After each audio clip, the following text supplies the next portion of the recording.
皆さんこんにちは。今日も世界の英語教育について学んでいきましょう。今回紹介するのはこのシリーズ初となるヨーロッパの国です。モルドバ共和国について DMM 英会話のマリナ先生にいろいろ伺いました。で、自分のイメージとしてはですね、ヨーロッパ人のほとんどが英語を喋れると思ってたんですよ。なので実際どうですかって聞いてみたり、学校ではどれぐらい頻繁に英語の授業を行うんですかって聞いたり、マリナ先生ご自身がどのように英語力を上げてきたのかについて聞いてみました。もちろん他にもね、いろいろ聞いていて、すごく面白い回答を聞けましたので、ぜひ楽しんでください。で、いつものように対談の後に私の感想を述べようと思います。それでは早速どうぞ。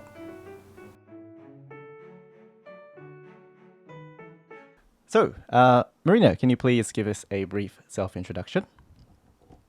Sure. Again, I'm Marina. I'm 31 years old and I was born and I live and I would live maybe in Moldova for the whole my life, who knows.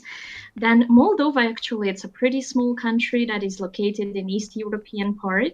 Then we are sandwiched between Ukraine and Romania, between them. Then our size is like Kyushu Island size, pretty small. Yeah, population like Yokohama City, pretty small.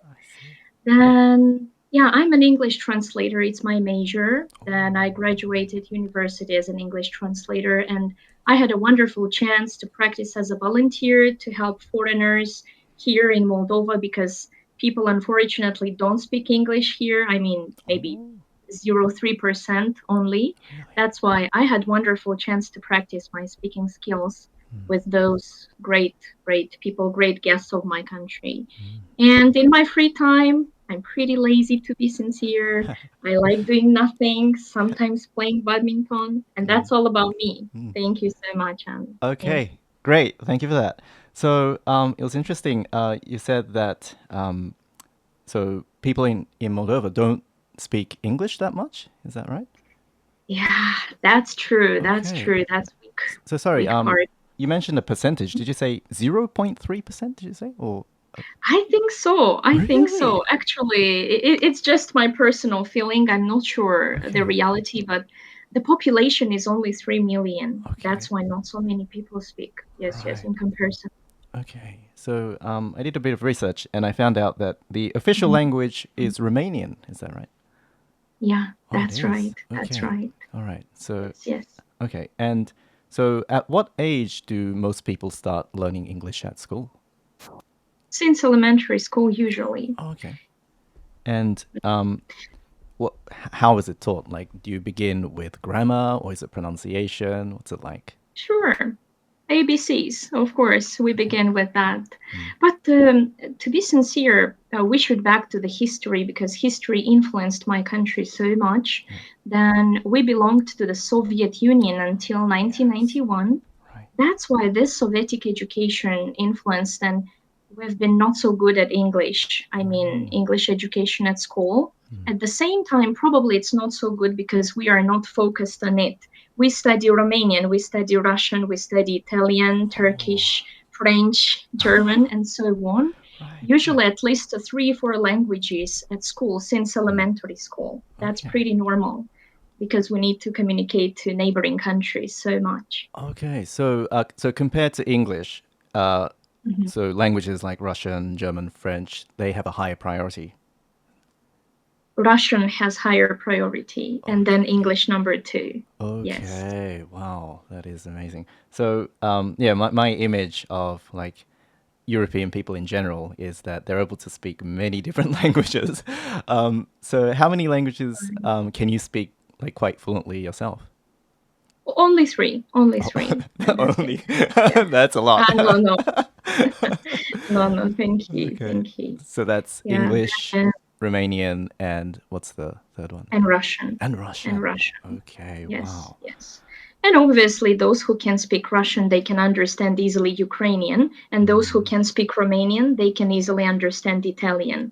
That's why in my case, I don't speak Italian and Ukrainian, but I can understand, I mean, slightly. Oh, okay. Yeah, I heard that. So languages like Romanian, Italian, French, maybe Spanish as well. They come from like the same Sure.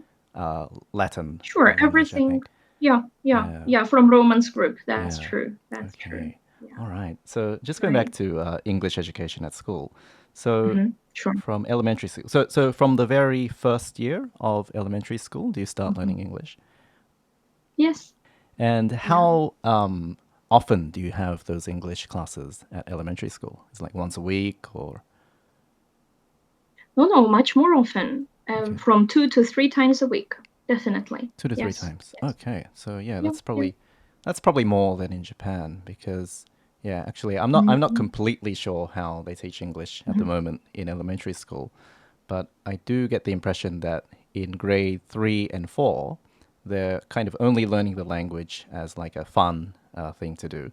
So they might just have simple conversations, they might sing songs, and my image is that they only do that like once a week, maybe like 50 minutes a week or something. Yeah, so okay, so about 2 to 3 times in Moldova. Yeah. And what about English education in like high school? Does it like change dramatically, like how it's taught? No. Oh, it doesn't. Actually, no change. Oh, really? No change. Okay. Yeah, but to be sincere, everything depends on teacher. Yeah. Then our educational systems are so different. I mean, I know that in Japan, you have chance to change teacher like year by year. Yeah. But in Moldova, this tendency is not popular. Okay. If you get the teacher in elementary school for 4 years, you would study with the same teacher. Then junior high school and high school, same teacher. That's Really? why if teacher is so, you have no chance to learn well then. Yes, to be Wow. sincere. Okay. Yes. Okay. I did not know that. So for instance, like, so as you said, in Japan, teachers change every year. So I was brought up in Australia, and it's the same in Australia. So every year we'll have a different teacher. But okay, so you have the same Great. teacher for a long time. I suppose that does have its advantages as well, because the teachers get to know you well. So if you Yes. yes.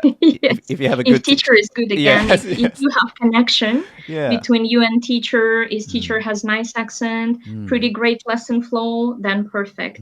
If not, then we can join language school or courses, which are multiple, same as in Japan, then, Okay. where we can study additional. Right. Okay, so just going back to how you said that many people in Moldova aren't very confident or aren't able to speak English. Sure. So in Japan, I would say that, you know how there are 4 components. There's speaking, writing, reading, listening. So probably the one that most students struggle with in Japan is speaking. Because most students do quite well, relatively well, when it comes to reading comprehension, and that's because they do a lot of it at school. So what would you say the focus was at school, at high school for you when you were learning English? Same. Oh, the same. Is that right? Same. Yes. Okay. Speaking is usually at the very low level in terms of school students. Yes. Nowadays, probably situation is changing because Moldova is struggling to join European Union. Oh. That's why if we talk about young generation, teenagers, probably even toddlers, they can speak English much better than like middle generation. But usually it's still not so good as in countries around us. Okay. Still not. But the education system is kind of changing gradually as a whole. I hope so. Oh, Yes. okay. We can see positive tendencies. Right. All right. So, so one of the reasons why people in Japan aren't like motivated to learn English is because most people don't need it in order to survive in Japan. What's it like in Moldova? Is it like a huge advantage if you're able to speak English? For sure. Moldova nowadays is pretty good ground for small and middle businesses, especially foreign businesses. That's why a lot of companies launch themselves here. I mean, companies from Italy, Netherlands, UK, even Russia, and so on. That's why if you are able to speak a foreign language, your salary would drastically grow. That's an obvious issue. That's why a lot of people struggle to learn for the new language. Yeah. Okay. And so when you start studying a language, so for instance, in Japan, often people make like English exams their goal. Like they say, all right, I'm going to get this score in this English exam, and that'll prove that I've improved. So some of the major tests in Japan are there's something called the Eiken, which is something. Eiken. Oh, you're familiar with the Eiken. So we got the Eiken, but other than that, we've also got the IELTS, and we have TOEFL, and also TOEIC. So are English exams like these popular in Moldova? Yes, some of them, yes, especially TOEFL and IELTS. They are popular. But to be sincere, probably the structure or the system is also different. We are non-competitive at all. I mean, we don't have entrance examinations for university. Then we are pretty relaxed in this case. That's why usually only if you're like English translator or you would like to become a teacher, you would like to improve yourself seriously or to get a job out of the country, then of course you need to pass the test. But if you just plan to boost a little bit your knowledge, people usually don't care about completing tests at all. Okay. Yeah. Wow. So you mentioned that there are no entrance exams. But entrance exams in Japan, like they're huge. Young people, they have to spend like the entire, teenage years just studying as hard as they can. So if there aren't any exams, how do people like get into those universities? Yeah, we just join with money. That's it. With money. Yeah, but the point, also very important issue is the point. Okay. Then if you graduate high school with a very nice score, then your point the number of your points allow you to join university. Of course, not every university has this offer. If we talk about a medical education, economics, and so on, no, of course not. But other universities allow this opportunity, especially for students from suburban areas. Suburban areas are not so rich, and then students have nice opportunity. We don't need entrance examinations. We need to pass that final high school test. That's important. I see. Right. So school grades are very important. Yes. Okay. Yes. I see. So important. Right. Okay. So just moving on to your personal story. So how did you become interested in learning the English language? Like, what fascinated you about English? Good question. Phonetics. I was into phonetics so much. Then I just simply really like the pronunciation, how language sounds, because probably you would agree when we speak different language, our personality is changing, our voice is changing, and our attitude is changing. Yeah. That's why I felt a little bit freedom in that. A little bit freedom, then that was wonderful. And then I realized that I would like to be fluent. I would like to communicate to people who have like open-minded, hard mindset and so on. Then I was curious in it so much. And that's why I struggled. Okay, right. So what are some specific things you actually did in order to improve your English? Like, for instance, of course, you've got school education, but other than that, did you do anything in your own time? Sure. I used to read a lot. I used to sing songs, even if I couldn't understand the meaning of the song, or even if I couldn't understand what am I reading about, I still struggled to read and push myself to do that. Then, that was very important. And that helped me to improve myself. Okay, so when you read English books, like what kind of books did you start with? Were they like novels or magazines? What kind of things were they? In my case, my principle is to do everything for fun, always. Because if it's boring, you would read and you will forget easily. After 5 seconds that you finish. That's why I started to read some magazines. And actually, my mother's friend, he was from Arab country, and he used to bring us magazines in English, scientific ones, and that were so interesting articles that I used to read. And also, I realized that even if I struggle to read something online, I should read only something that I already know, the book that I used to read before in my own language, and then I could find some interesting phrases in English, and I was thinking, oh wow, something unusual then. Yeah. Yeah. Yeah, I was going to ask. By the way, when did you start Yes. doing all of this? Like, how old were you when you first became interested in reading like magazines and things? Yeah, probably since high High school. school. Okay. Yes. Yeah. Yeah, probably since 15, like that, and more serious. Okay. Yes. Yeah. So the question I was going to Yeah. ask is, you know, it would be really difficult to read magazines that are intended for like native speakers. But as you said, a good thing to do is to read about things that you already have like knowledge of, so that you can, Sure. you can kind of predict maybe what they're talking about. Sure. And of course, you'll be Yeah. interested in it as well. Okay. Yeah. All right. So you said you spent a lot of time reading. But how about your speaking skills? How were you able to improve your speaking? Yeah, then as I mentioned, I've been as a volunteer. Actually, I a little bit practiced myself as a volunteer. We have a lot of organizations here in Moldova which help foreigners with actually their daily needs, to be sincere. I mean, to find a restaurant or to be able to help with the documents at the embassy and so on. Then we used to welcome those foreigners and we used to offer our help to them.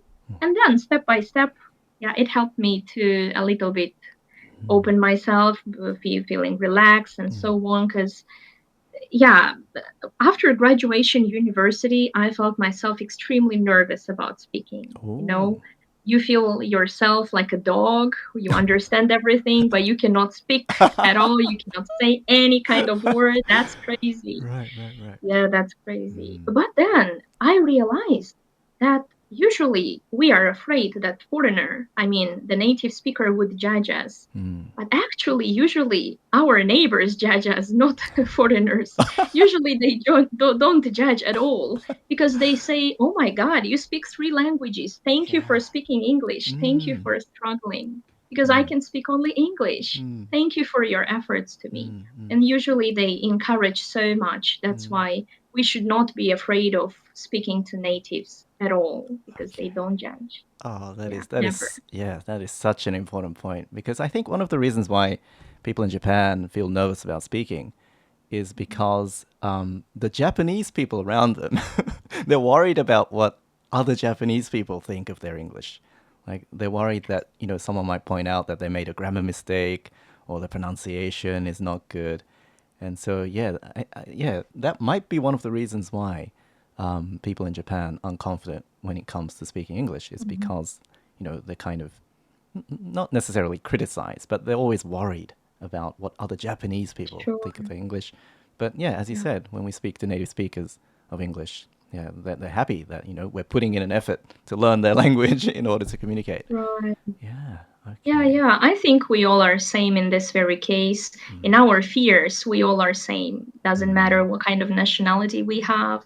We always have same kind of borders in terms of speaking, in terms of learning, and we should overcome Yeah. 1, 2, 3 times, and then it could be so good. Then, yeah. Okay. Wow. Great. All right. So, we're almost about finished. Do you have any like final words of advice for learners of English in Japan? Sure. Guys, don't give up. Sure. Then actually, I realized that critical way of thinking is really important. We should put questions, we should find answers on our questions, and we should not give up doing it step by step. Because I see my students, I have a lot of them, and all of them are so brave. They remain motivated. That's so important. And then they should remember that tutors really love them. Tutors really care about their success. And that's true. That's true. We are here for them. We are here to do our job, to transmit our love, to make the lesson very comfortable area for them. And maybe that's all. Wow, thank you so much. All right, so Thank if you. you want some encouragement, please take some lessons from Marina. Sure, with a big pleasure. Welcome, guys. All right. Thank Okay. Well, Marina, it's been a very, very fascinating and pleasant talk. Thank you very much for taking part in too. this. Okay, and hopefully, I really enjoyed it. oh, thank you very much, and hopefully, I'll be able to talk to you sometime again. Sure. Hope to see you and Yeah. stay safe, guys. Okay. Take care. All right. Thank you, Bye. Marina. Bye All bye. the best. Bye. はい、いかがだったでしょうか。非常にね、学びの多い対談でしたね。まず母国語であるルーマニア語の次に大事なのが英語ではなくロシア語だっていうことが驚きでしたね。で、あと印象に残ったのがですね、リーディング力の上げ方ですね。予備知識があるものを読むことによって読みやすくなるっていうのは私も本当にそう思います。で、例えばなんですけど、漫画って結構英語版が出てるんですよ。なので自分が一度日本語で読んだことのある漫画の英語版を読めば予備知識があるので読みやすくなるんですよね。で、さらに漫画の利点としてはイラストもあるんで、イラストとセットで表現を覚えることができるので効果的なんじゃないかなって思いますね。ぜひ試してみてください。はい、ということで今回の動画は以上です。いろいろとコメントお待ちしていますね。それでは Thanks for watching and I'll see you in the next lesson.